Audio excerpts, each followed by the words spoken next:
Okay, now let's say we have an equation with a variable as our denominator. Now it just got very complicated.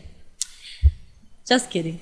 Okay, if you look at this carefully, this is 2 over x, right? And this is 5 over 1. Because if you really think about it, any whole number can be represented like a whole number, right? Or whole number over 1. Like if we had 6, equals 6 over 1. Doesn't matter. So this is just a side note, right? And in order to solve equations with 2 fractions, there's a quick, easy way. There's one, the original method that you probably might have heard of is using the LCD, which stands for least common denominator. And number 2, right, is cross multiplication. So you have a choice with which one you want to use, okay? Today, I'm just going to show you cross multiplication. Now, the rules are very simple.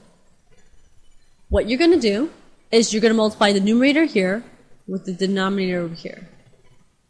And then the numerator on your right-hand side with the denominator on your left-hand side. Okay? So now, this is pretty much simple, right? So you got 2 times 1 equals x times 5, right? So 2 times 1, what's that? 2. X times 5, 5x, right? And right here, all you have to do is undo multiplication, right? Remember there's imaginary multiplication sign, right? So then just divide by that 5 on both sides, because the opposite of multiplication is division, so that's what we're going to do. And what do we get? We get x equals 2 divided by 5. That seems fair enough. It's not that bad, right? So let's review. The rules of cross multiplication are as follows.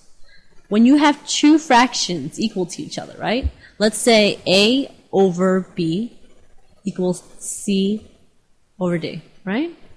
What you're going to do is you're just going to draw sort of like a loop that goes across, but not directly across, but diagonally across. So you have 2 diagonal loops, right? And you're just going to multiply along the loop and set them equal to each other. Okay? So what you're going to do, it'll be a times d equals b times c. So this right here is called cross multiplication. Can you understand why it's called cross multiplication? Because look, we're crossing the loops right here. And right here. Okie dokie.